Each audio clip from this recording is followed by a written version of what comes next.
Hi, everybody. This is Jennifer Collard. I am the acting project manager for STAMP and CNAP. I'm just here today to give you a short overview of the STAMP budget table. You can refer to this video when you are applying for a STAMP project, but you can also use it if you are filling out your interim or your final report and you just want to make sure that your budget table is filled in correctly. So I have created an example STAMP budget table for you. You can see here that there is the application budget tab, the amended budget tab, the interim report budget tab, and the final report budget tab. Application budget is obviously used when you're filling out your application. The interim report budget tab is used when you're filling out your interim report, and your final report budget tab is used when you are filling out your final report.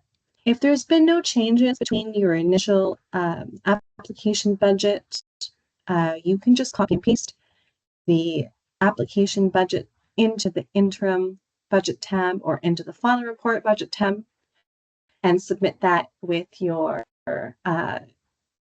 reports. That makes it just a little bit easier for you.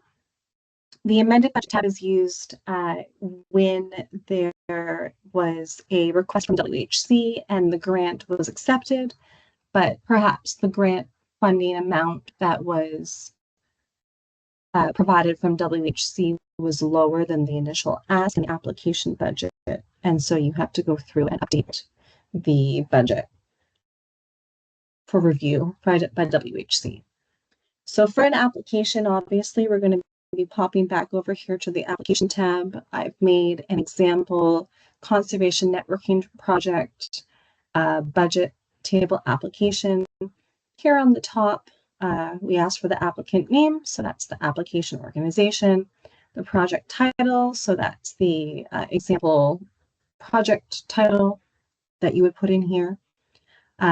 We do ask that you indicate the total project revenue and expenses for the fiscal year that you're applying for. So in this case, it would be the 1st of April 2026 to the 31st of March 2027.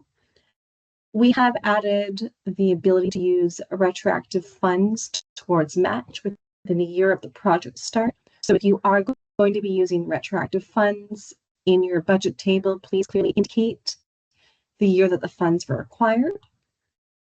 And then we have some additional notes here. We request the total project revenue and the total project expenses be equal. I will cover that a little bit later in this video.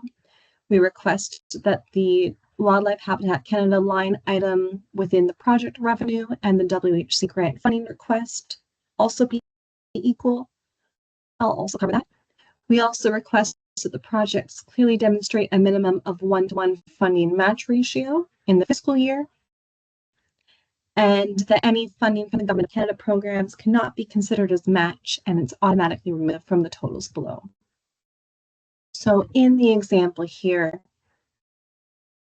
we move down to table 1, which is the project revenue table.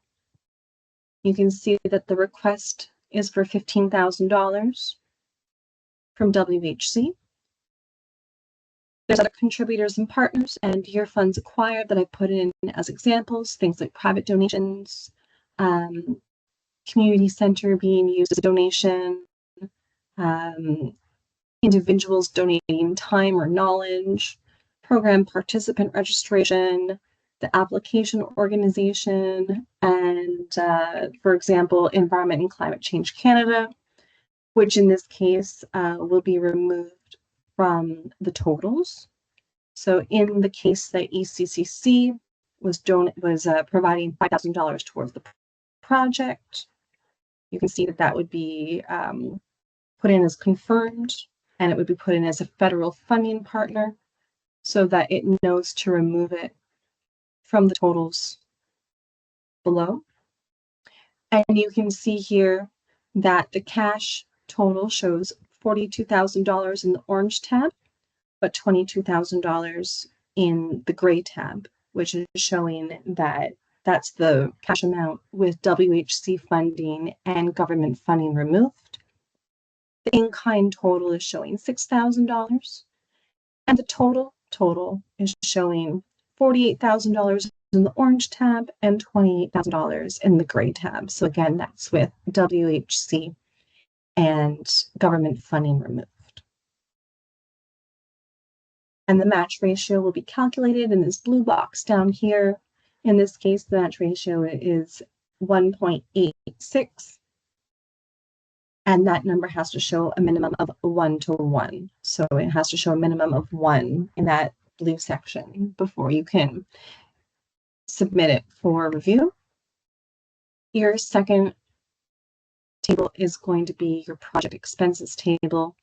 These are all of the expenses that are associated with the project in the fiscal year. Things like printing materials, community center rental,